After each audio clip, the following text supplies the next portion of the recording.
ప్రస్తుతం మనం కడప జిల్లా నడిబొడ్డులో ఉన్నాము.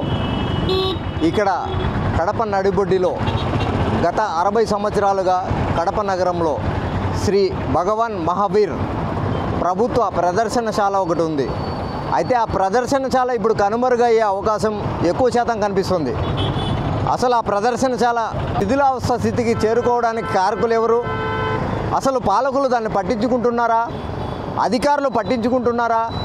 పూర్వీకుల సంపదను భావితరాలకు చూపించే విధంగా ప్రభుత్వ ప్రదర్శనశాలను నిర్మించినప్పటికీ దాని బాగోగులు చూడకున్న అధికారులు నిర్లక్ష్యంతో ఈరోజు శిథిలావస్థ స్థితిలో ఉంది.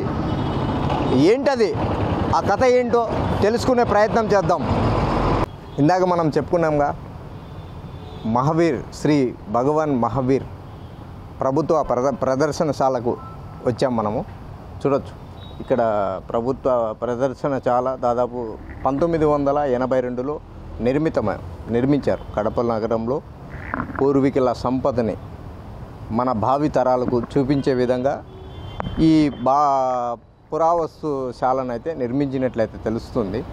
అయితే మనము చూడవచ్చు, ఈ పురావస్తుశాలకి దాదాపు మనం చూడొచ్చు, ఈ గోడ ఇది మనము ప్రజెంట్ కొత్త కలెక్టర్ కార్యాలయంలో ఉన్నాము. ఈ కాంపౌండ్ వాళ్ళు అయితే ఎక్కడైతే ఈ కాంపౌండ్ వాళ్ళు నిర్మించారో, ఈ కాంపౌండ్ వాళ్ళు ఈ పురావస్తుశాలకు ఎదురుగానే గేటు ఉంది, పెద్ద గేటు.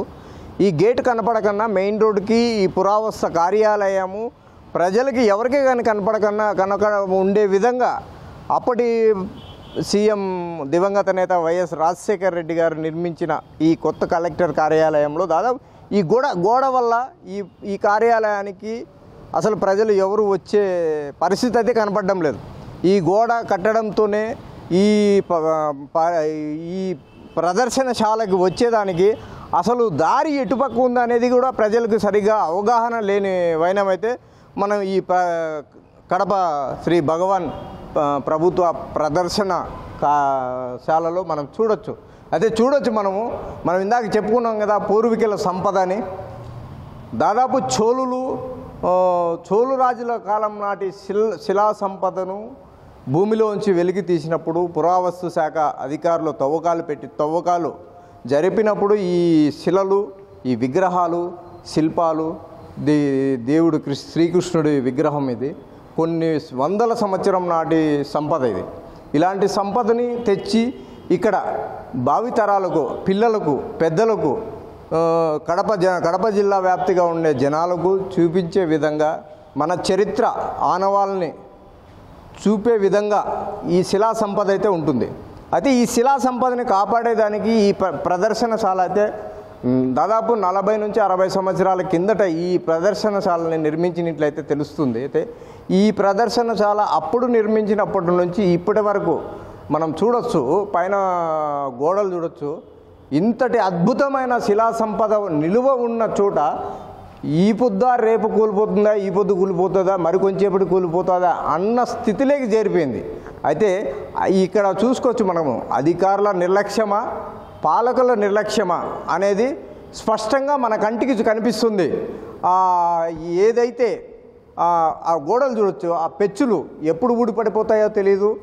అసలు ఈ బిల్డింగ్ కూలిపోయే స్థితిలో, దారుణమైన స్థితిలో నెలకొంది. అయితే ఇక్కడ పనిచేసే సిబ్బంది కూడా వాళ్ళ ఆవేదన అయితే వ్యక్తం చేస్తున్నారు.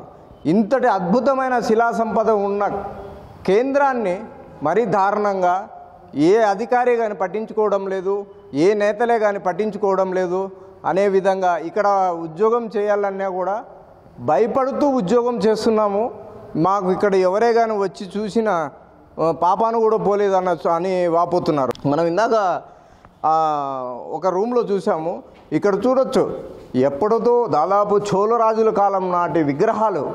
ఇక్కడ బుద్ధుడు విగ్రహము, ఇది కూడా భూమిలో ఉంచి పురావస్తు శాఖ వాళ్ళు తీశారు, బయటికి తీశారు, వెలికి తీశారు.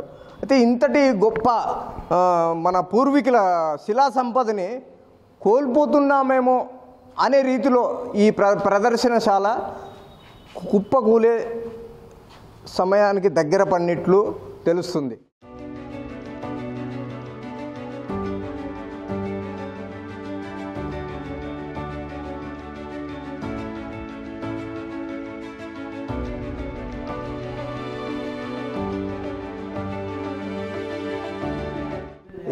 ఏది ఏమైనా కూడా ఇప్పటికైనా అధికారులు అయితే స్పందించి తక్షణం ఈ పురావస్తు కార్యాలయాన్ని పునర్నిర్మాణం చేసి ఈ పూర్వీకుల సంపదను కాపాడే విధంగా చర్యలు అయితే తీసుకోవాలని చెప్పి ఇక్కడ ఉండే ఎంప్లాయీస్ అయితే చెప్తుంటారు.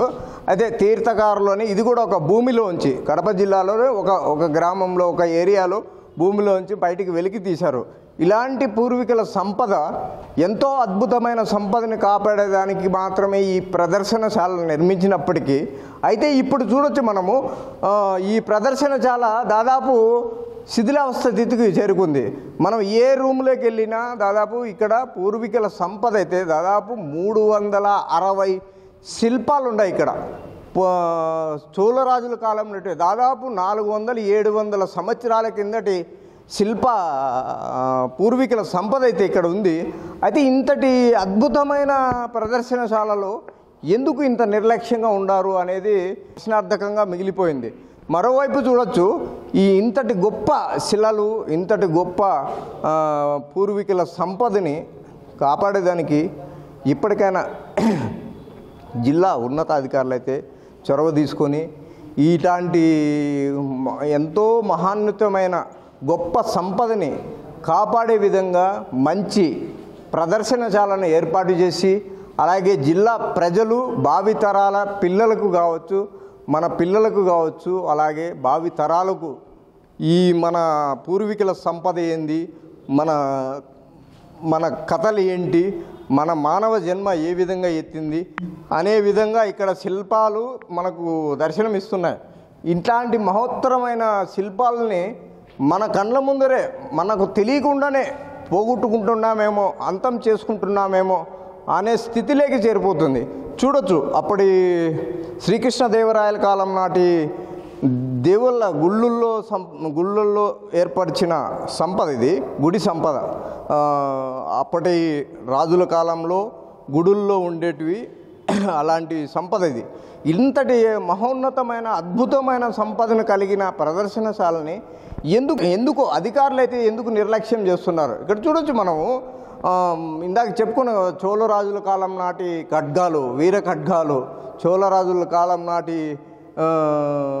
ఆయుధాలు, ఆయుధ సంపద ఎంతో బాకులు ఇక్కడ చూడొచ్చు. ఇది బాకు. ఈ బాకు అప్పటి కాలం అంటే దాదాపు 600-700 కాలం నాటి బాకు అంటారు దీని పేరు. పూర్వ రాజుల కాలం నాటి అప్పుడు అదే సైనికుల దగ్గర లేదా సైనిక అధిపతి దగ్గర అలాంటి వారి దగ్గర మాత్రమే ఇలాంటివి ఉంటాయి. మరోవైపు అయితే ఈ ఖడ్గాలన్నీ రాజుల కాలం నాటి ఖడ్గాలు ఇవన్నీ. ఈ ఆయుధాలు చూడొచ్చు మనము. ఇంతటి అద్భుతమైన సంపదని కనుమరుగు చేసే విధంగా అధికారులు ఎందుకు ప్రవర్తిస్తున్నారు అనేది ఇక్కడ పెద్ద ప్రశ్నగా మారిందని చెప్పుకోవచ్చు. దాదాపు ఇక్కడ మనం చూడొచ్చు, బుద్ధుడికి సంబంధించిన ఆనవాళ్ళు అయితే భూమిలోంచి బయటకు వచ్చినట్లు, అప్పటి కాలము పెంకులు, అప్పటి కాలము కుండలు, మనము సినిమాలలో చూస్తాం నిధులు నిక్షేపాలు, ఇట్లాంటి కుండలలోనే నిధులు ఉంటాయి. అలాంటి నిక్షేపాలు ఇక్కడ ఎంతో అద్భుతమైన సంపదని ఈ ప్రదర్శనశాలలో ఉంచినప్పటికీ ఈ ప్రదర్శనశాల పైన ఏ అధికారి కానీ దాదాపు 40-50 సంవత్సరాల నుంచి ఏ ఒక్క అధికారి కానీ ఏ ఒక్క పాలకులు కానీ దృష్టి సారించలేని పరిస్థితి అయితే నెలకొంది. ఏ రూమ్లోకైనా వెళ్ళండి, ఏ రూమ్లో చెక్ చేసినా కూడా దాదాపు ఇది 20-30 ఎకరాల్లో ఉంటుంది ఇది ప్లేసు. ఇంతటి ప్లేస్లో ఎక్కడ చూసినా ఈ బిల్డింగు ఇప్పుడు పడిపోతుందా, ఇంకొక గంటగా పడిపోతుందా అనే భయంతో బిక్కుమంటూ ఇక్కడ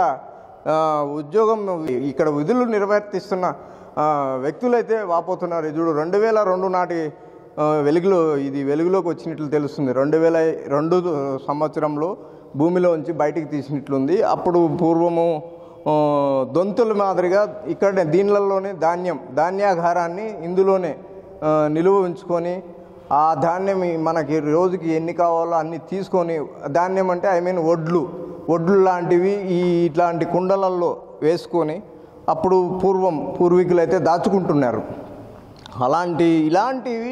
ఇలాంటి అద్భుతాలు, ఇలాంటి సంపదలు ఎక్కడే కానీ కనపడవు మనకు. మన భావితరాలకు ముఖ్యంగా మన భావితర పిల్లలకు అయితే తెలియదు. ఏది ఏమైనా కూడా ఇంతటి అద్భుతమైన ప్రదర్శనశాలలో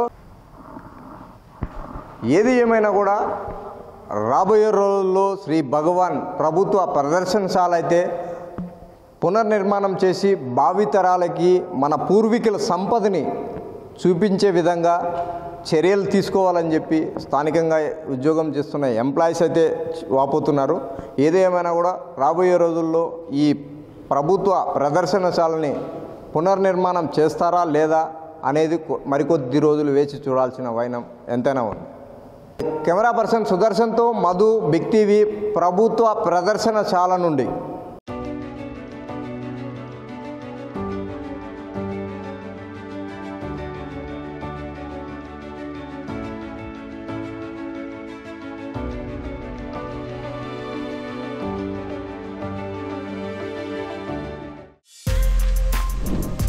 For more videos like this, subscribe Big TV channel.